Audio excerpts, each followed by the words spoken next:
Clear prop. Star 73, Yankee number 2, following twin traffic, 3 mile final, clear Pleasantville. 1 Charlie Bravo, registered in runway 25, going 4 mile final. This is Behind the Prop with United Flight Systems owner and licensed pilot Bobby Doss and its co-host, Major Airline Captain and Designated Pilot Examiner Wally Mulhern. Now let's go Behind the Prop. What's up, Wally? Hey, Bobby, how are you? I am fantastic as always. It's been a while since we've had a guest, and this could be the biggest guest we've ever had. Not from just a following on social media, but he's a pretty big guy in my flight school here. We have Noel Phillips on the show today. Thanks for joining us, Noel. Hi, nice to meet you guys, and thanks for having me on. Of course. So if you've never heard of Noel Phillips, which I was in that boat about 7 or 9 months ago when he first walked in the flight school, one of my students ran into my office and said, "Can you freaking believe Noel Phillips is in your lobby?" And I've said this story enough. I just no, I didn't. And I don't know who Noel Phillips is. I apologize. But this student was a huge fan of Noel Phillips. And if you haven't heard of Noel Phillips, do a quick search on the Google and you will find him everywhere. Noel Phillips is a vlogger, and I will let Noel give us a little bit of his introduction on his own here. Thank you. I'm a vlogger, and I effectively, that's a crazy term, isn't it? I'm in my 40s and I call myself a vlogger. I'm not really that cool, but I basically have a YouTube channel where I travel around the world, flying on the most craziest planes I can find, doing crazy adventures, flying on planes, and basically make videos about it and stick them on the internet. And for some reason, people enjoy watching them. Whether I be flying across Kazakhstan on old Antonov planes or flying over Africa on planes that are falling to pieces and things like that. I just kind of enjoy showing the crazy stuff and the off-the-beaten-track stuff, and showing how aviation ultimately connects people around the world is my goal. That's kind of me. But it's no small presence either, right? I think Instagram, 30 million impressions, YouTube, 500,000 followers or subscribers. It's not just a handful of fans, people. This is a big channel. And I'm surprised. I watched a lot of your videos. I probably haven't watched all of them. But you flying stuff that I wouldn't even let them taxi me around in. Like some of your videos, you're holding parts of the seat in your hand saying, how is this going to fly? And yet you still take off in those planes. What drives you to take that level of risk? You know what? And I don't think it is so much of a risk as people think. It looks bad, I have to say. Some of the planes I've been on, there's panels missing, the seats are falling apart. Like the one you're on about in Africa, the guy at the side of me sat on his seat and it collapsed at the side of me, which was like not a good situation. And he ended up just holding the seat in his hands and just sort of. I didn't have a seatbelt on that flight either. But I suppose ultimately, the thing that keeps me thinking that this it looks bad, admittedly, but it's still flying. It's still going. This plane, after even in this condition, is still running backwards and forwards every single day, carrying passengers. And that's the thing for me. I just think, well, aviation, it's something that you've got to pay close attention to safety on, and some countries and some places they don't pay quite as much of attention as you might like, but ultimately aviation's still pretty safe at the end of the day. Nobody wants anything to go wrong with their planes, even in countries across Africa where their planes are held together with sticky tape. Yeah, I'm sure the pilots would never leave if they thought there was any risk, but it's still, some of your posts are pretty bad. I'm also kind of amazed by the cuisine. I've been open. I've not been around the world. I think I've been to the UK and France. And Mexico, Canada. Those are my big countries that I've been to. So not a big breath for Bobby, but I've seen you eat some nasty stuff too on planes, and it's not nasty to the locals, but you've ate some nasty stuff. Oh yeah, sometimes it's not ideal. Sometimes. Most of the time, I'm not very adventurous when it comes to food. And people say to me all the time, you go all the way to India, a country with amazing food, and then you eat McDonald's or KFC. And I'm like, that's because I know McDonald's and KFC. I know that even though it's going to be a KFC in Delhi, it's going to taste pretty much the same as a KFC in Houston or a KFC in London. It's, and that's kind of why I tend to, But sometimes it's humorous what you see. They say, in Kazakhstan, I remember getting served a little plastic tub with some cling film on the top, and there was a sandwich with a slice of processed cheese just laid on the top of it, which was just amazing. Then there was this a cake, little cake bar, and it was called Boom. And I was like, well, that's a brilliant name for a cake bar on a plane, isn't it? And yeah, some watered down orange juice like you might find at a birthday party or something, you know. It's just like, okay. But yeah, it depends on where you go. I've had some amazing food on planes, but equally, yeah, you get some really... I suppose I'd call it food that you've got to have a taste for, and I don't necessarily have that taste all the time. Do you get the opportunity to go and talk to the pilots? I do a lot of the time, yeah, and it depends on where I am, really. There's been many times when I've been on flights and they've come up to me before the flight and said, "Oh, I love your videos," and it turns out they know who I am anyway. Other times are sometimes better because you get to actually be there as an aviation enthusiast, and they get to see that love of aviation before they know like what it is that I'm doing. I was in Pakistan this year.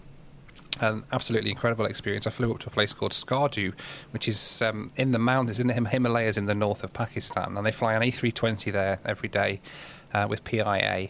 And you sort of fly around the valley, and then you land into like the basin between a load of mountains at like 12,000 feet up or something like that. It's an absolutely incredible approach. And I flew up to Skardu. I got off the plane, turned around, and got straight back on the plane to go back down to Islamabad. And the pilot saw me coming back, and apparently he said to the flight attendant, "That must be an aviation enthusiast. Like, why would anybody else be coming up to Skardu to fly back again?" And he invited me into the flight deck before we left. And I was chatting to him, and he said, "Would you want to ride back down to Islamabad in the jump seat?" I was like, "Yeah." You know, if this is allowed. It's like, right, just stay where you're seated for now. He said, wait till all the security guys have gone, and then you can come and sit in the flight deck with us, because apparently they don't, for some reason, they don't like passengers riding in the flight deck. I can't understand why. But so anyway, yeah, the doors shut of the plane, and I ended up on the jump seat, and the most incredible flight of my life, really. Just flew all the way back, climbed out of Skardu. They managed to do an extra loop over the airport because they have to sort of climb in a spiralling climb to get above the mountains before they can head south.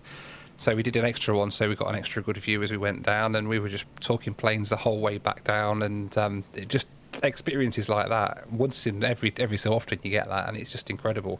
And it's all because of the love of aviation. You know, they wanted to share their love of aviation with me, and I wanted to share my love of aviation with them, and it's brilliant. That's amazing. Incredible.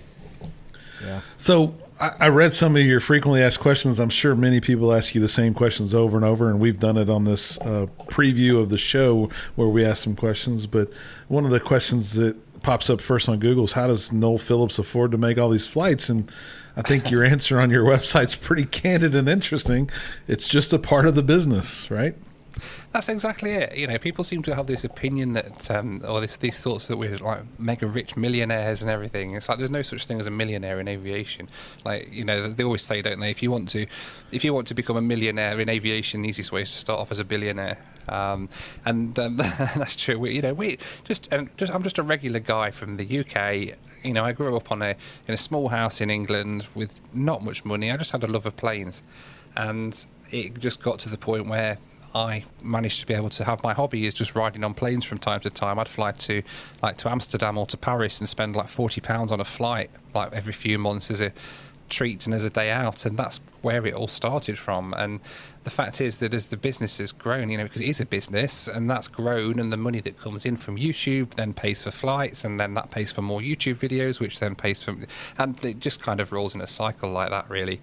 And that's it. At the end of the day, you know, we're nothing special, really. We don't live an extravagant life. It's just that the bit of my life that you'll see on YouTube is me flying on planes around the world. You know, you don't see me in the frozen food aisle at HEB grabbing some corn dogs or something like that, because that's not... Not many vloggers doing that channel and being successful, for sure. Yeah. We'll talk. I want to come back to how you ended up here, but before we do that, I want to talk about the vlogger world, right? I think we all know someone. Wally said it. I said it before we started the show.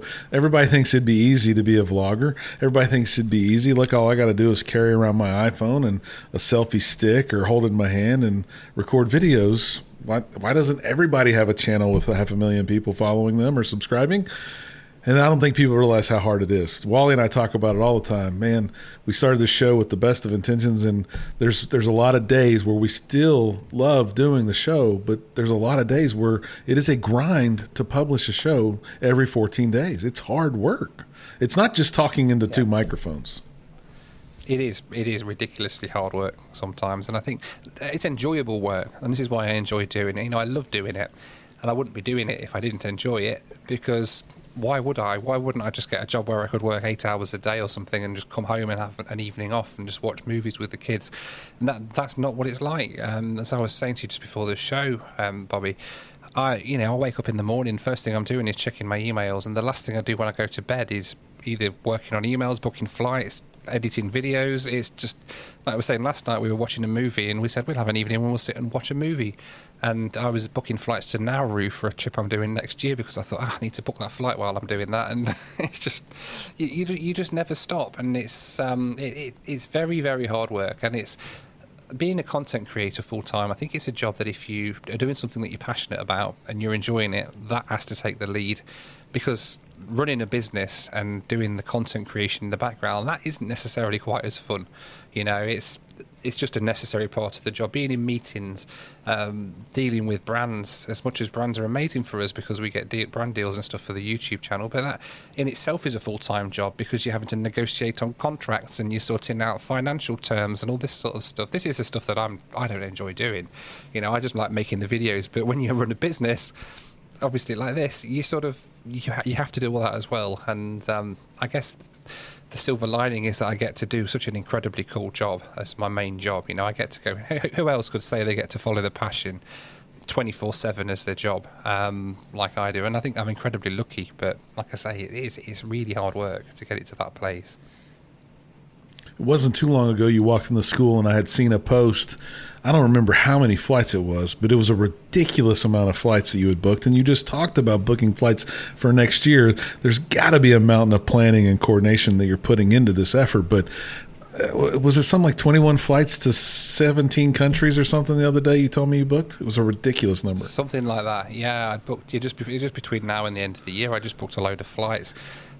Because I was in, I wake up in one of two moods. I'm either in a creative mood where I want to make content and edit videos, or I'm in an analytical mood where I want to just like book flights. And then if I'm in one of those moods, I have to seize it on that moment and just book whatever I can. And that's, the planning of that can be horrendous. I'm trying to book a trip at the minute for January next year, and I'm trying to book a 3-week trip away because I'm thinking if I can make 3 weeks worth of videos, I can sort of be set for a few months then, and then not have to actually travel again for a couple of months after that.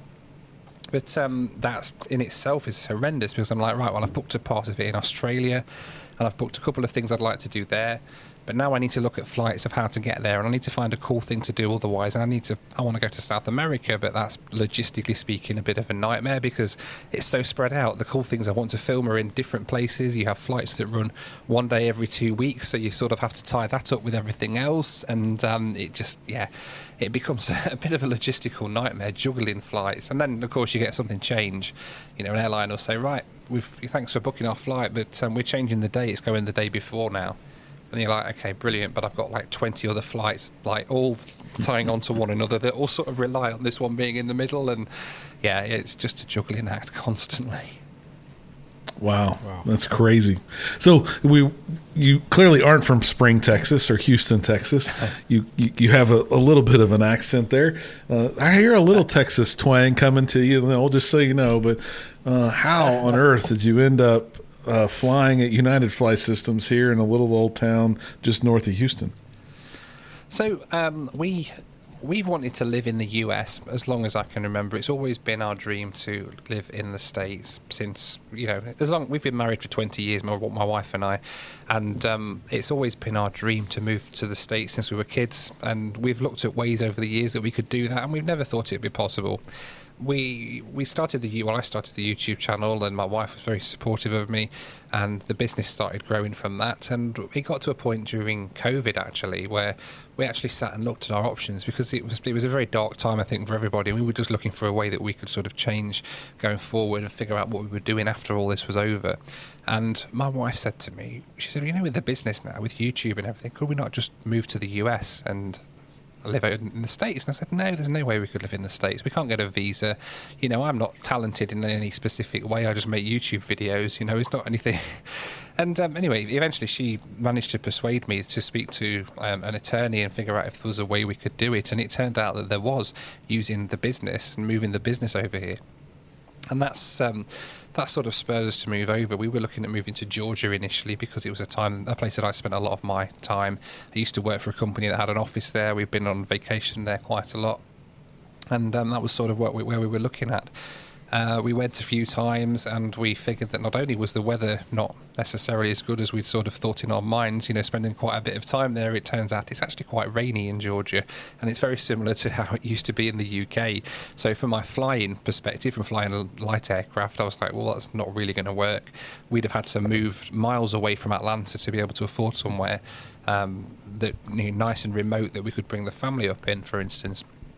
So we just ended up like falling out of love with Georgia a bit, but that kind of coincided with me coming over here on a trip to Dallas in Texas, meeting some other YouTube creators up here, and they were like, you should come and explore Texas and see about moving to Texas. I was like, well, I don't know, you know, Texas isn't somewhere we'd ever really thought that we'd end up. You know, it's a beautiful part of the world, but we never thought that we'd end up living here. And but we came, and we loved it. My wife and her dad came over because there was a direct flight from Manchester to Houston with Singapore Airlines, and they just got a cheap ticket over to come and explore it. And they ended up staying in a place in Tomball, which is right next door to Hooks Airport. And they came home and were like, it's amazing around Houston. We ought to go and look at living in Houston. I'm like, but they get hurricanes and it's hot and everything, and you hear that like Houston doesn't necessarily have the best reputation as a city. And they're like, yeah, but just look past that. And I'm like, well, okay, fair enough. And I came over, and I have to say, the first time I came over, we arrived into Houston Airport and to Bush Airport, got in a rental car and hit the Beltway on a Monday night rush hour, and it was just chaos. And I said to Rachel's dad, who I was with, I said, you want me to move here? I said, this is horrible. He's like, no. You'll like it. Wait till we get out. And then we came out past Tomball, and we were staying at a place in the Woodlands. And I was like, actually, you know, it's quite nice. This isn't the Houston that I've heard about. You know, it's quite nice. Anyway, we ended up coming back a couple of times, finding a really nice place here, just like about an hour north of Houston. And we just fell in love with it, and here we are now. We literally live in the forest. We've got a ton of land. We're 20 minutes from Tomball Airport, so I can go flying. We're 40 minutes from Bush for when I'm doing my trips, and then I get to come home and live in a forest. It's just like you can't beat that, really, and that's kind of how I ended up here, really. Yeah, what I don't think a lot of people realize about Houston is it's so spread out. I was talking to a group of members of the EAA earlier this morning, and I said, look, if I wanted to get to South Houston right now, it's a 2-hour drive. It's a long way. It's 70 plus miles, many interchanges of roads and tolls, and it would be navigating across most states for me to get to South Houston. But where I live on the north side, I really have access almost all of that at my beck and call. Maybe it takes me a little time to get there, but there's so much commerce in the north side of Houston. I never have to go to Houston. There's so much you can see and do, and concert venues and the forests and the restaurants and the foodie restaurants and the airports, that you can live in a bunch of different places in Houston that are all hours apart from one another, but still be part of Houston. So where you live up by the airport here is a very niche area, which I've kind of grown up in my whole life, that gives you the best of both worlds. Big sports teams that very few have been successful, but I have access to them if I want access to them. The airports are great, and the city, the governments and the streets and all the things that they put together, because it is so big, make it what it is, and it's a really cool place to live for sure.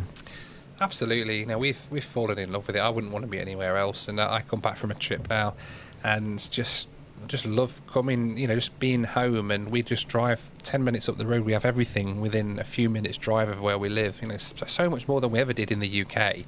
And like you say, I don't think I've ever been into Houston properly. I've driven through it a couple of times in the year that we've lived here. But other than going to Hobby Airport, I don't think I've ever actually been into Houston itself. You know, you don't need to. You can just live all your life here. And if I do want to go to Galveston, I'll just fly. It's much quicker. There you go. No doubt. Why wait in rush hour traffic?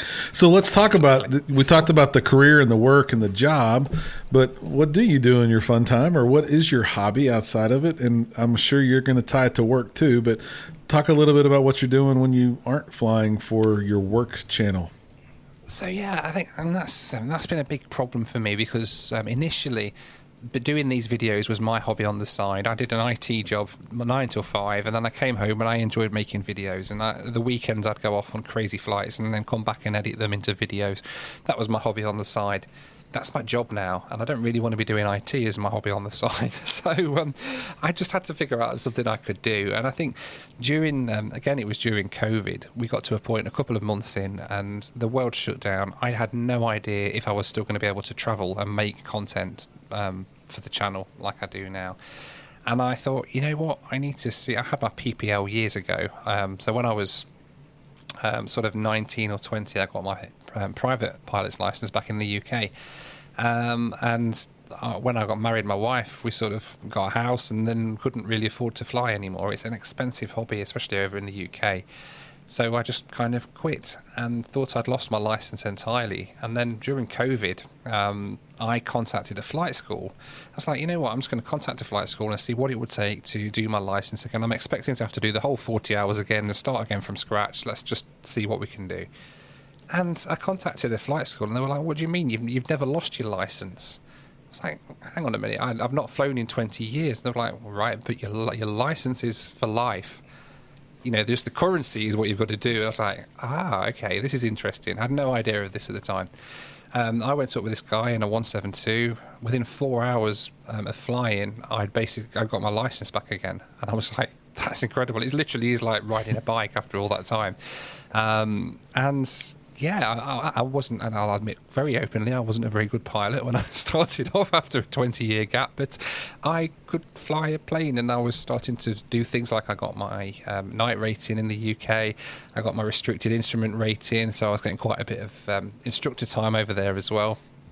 And got to the point, and obviously doing this is a full-time job, it means it gives me time available in the week if I need it to be able to go and fly. And if I need to some time off and have a break, I can go and fly. And that's what I do now. My hobby is, flying is my hobby.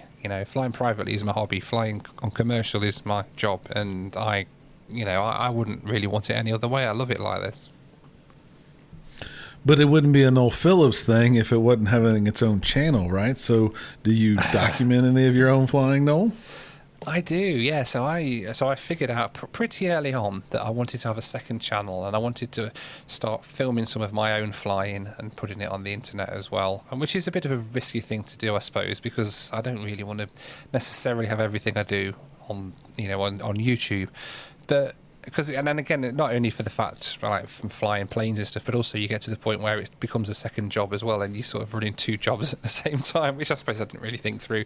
But I like to film my flights anyway because it helps me when I can sit and look back at what I've done, and I can think, when I'm driving home from the airport and I'm thinking, I'm sure I screwed up when I said this on ATC, or I'm sure I screwed up when I did this. I can actually sit and watch back what I've done and analyse it, which helps me like a ton anyway. So I started putting them together into YouTube videos and just showing me flying around different parts of the UK originally, going through my restricted instrument rating, going through my night rating, flying into some amazing little airfields that we had in the UK, which are a lot more varied over there. You get a lot more sort of different types. There's airfields with grass strips on the sides of hills and things like that you'd never get here in a state as big as Texas, where they don't have to worry about cramming it into someone's backyard. So yeah, I used to fly to quite a few really cool airfields there and make videos about them, and show me flying around on my second channel, Fly with Noel Phillips. And I've moved over here and now flying with United Flight Systems down at Hooks Airport and doing similar things and trying to find new experiences and like expanding my knowledge as well. I think flying different planes, I've gone in the course of doing this, I've gone from flying a PA-28 from a 172 to a PA-28, then on to the Cirrus, now on to the 182 as well, and just keep expanding my knowledge constantly, and sharing that journey with people as well through YouTube, I think is just something that's really cool to do. Well, you've had a lot of good weather. I don't know if this is your full first summer, but you've also felt the heat. So you've learned about density, altitude, and some other things at sea level. Yes. But Hooks Airport is a very busy airport, and I'm sure you're getting along well. There is one joke you may not know about is that Noel Phillips does have the longest pre-flight at United Flight Systems of any other student. And it's not that you take so long to pre-flight, it's you guys have to see the camera hookups. It takes him an hour to put all of his cameras on the plane.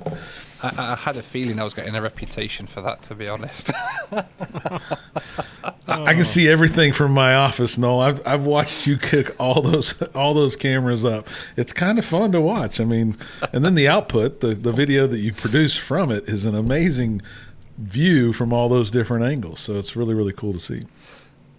Yeah, it is cool. It's a lot of work, and I often say too. I think it's one of my reasons with Rach, my wife.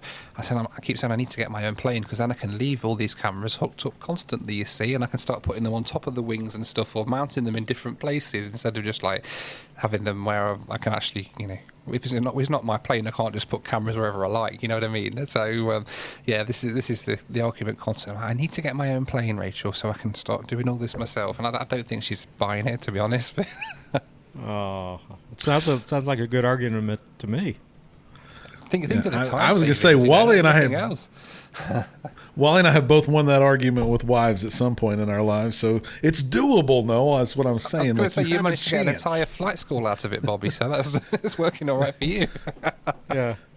Well, if you have enough sponsors, maybe we could just paint one especially for you that you could leave cameras hooked up to. I'm sure people would like to have that as well. So lately on your posts, Instagram, and some of your YouTube videos, I see a lot of commercial airliners from the United States, the Southwest flights, all the transitions that you make to those other countries. I don't know if Wally, have you ever flown Noel anywhere? You remember ever flying Noel? You ever met Noel on one of your flights? Not that I know of, but maybe. Tries not to mix with us common folk in the back, I'm sure. That's the best part of my job, actually, is going back and talking to people. Just the other day, coming out to Honolulu, I was walking through the cabin, and a lady said, an elderly lady, she says, "Who are you?" And I says, "I'm Wally. Who are you?" And she says, "My name is," I forgot what her name was, but she shook my hand, and she says, "No, I mean, like, who are you?" And I said, "Well, I'm Wally." And she says, "Well, are you the captain?" I says, "Yes, I am." And she says, "What are you doing back here?" And I says, "Well, you're back here. I came to talk to you." And so, yeah, I do like mixing with the people and enjoy seeing who's paying the bill, who's paying my salary. I find it really cool, I think, when pilots do that sort of thing and they come back and chat to the passengers. Just recently we flew on Frontier and we had a very similar experience. We were waiting to get on the flight and the captain was just stood on the jet bridge chatting to us before we got. I didn't know who we were or anything, like we were making a video or anything. He was just chatting about aviation. He noticed I've got a Cirrus shirt on. We were chatting about Cirruses and stuff, and we were just having a chat, and then we got on the plane and he came back to us and he gave us a set of pilot wings each, and he was like, "There you go, just wanted to say hi and thank you for chatting to me." And it's just leaves you with a really positive sort of experience in your head, because you're like, these guys are just like us, and it's nice to know that these are the guys flying the plane at the front and getting us there safely. Yeah. There's very few unhappy or mean people in aviation. It really is an interesting core group of people that are all out to help each other. We all kind of have a similar goal. That's fly, have fun, and be safe. And it's something that transcends many different groups of people in aviation for sure. And it's something that I appreciate a lot and noticed really early on when I started flying planes. So, Noel, how do people find you? Where do they get to your YouTube channel? How do they find your Fly with Noel Phillips channel? What would you point them to if they wanted to look you up? So I guess the first place to start is on YouTube, and I am Noel Phillips on YouTube at Noel Phillips, and my flying channel is at Fly with Noel Phillips, and there you can get me to see me fly from Hooks Airport, fly on all of United's different planes, and just have fun flying and enjoying and learning at the same time. Well, when you're ready to take that instrument ride, I know a DPE, I'll give him a call and see if he's available to maybe do a check ride for you one day. Any closing thoughts, Wally? Yeah, I feel like this show was an introduction. I feel like we haven't even gotten to the main course. I mean, I think we need to have him on here and just you and I just shut up and say, just tell us some stories, Noel, because you've got to. I mean, when you talk about flying these Russian airplanes over in Russia and Antonovs and all these, it's got to be crazy. I would love to hear some stories. Yeah, absolutely. I'd be happy to. Absolutely. Definitely do a part 2 of this for sure. We didn't even get to talk about Kazakhstan and him meeting Borat and all the good stuff that we can't get to in a 30-minute show. So we'll definitely reconvene and do a part 2 sometime. Don't forget to go check out his videos, the latest video, and Fly with Noel Phillips on YouTube. As always, fly safely and stay behind the prop. Thanks for checking out the Behind the Prop podcast. Be sure to click subscribe and check us out online at BehindTheProp.com. Behind the Prop is recorded in Houston, Texas. Creator and host is Bobby Doss. Co-host is Wally Mulhern. The show is for entertainment purposes only and is not meant to replace actual flight instruction. Thanks for listening, and remember, fly safe.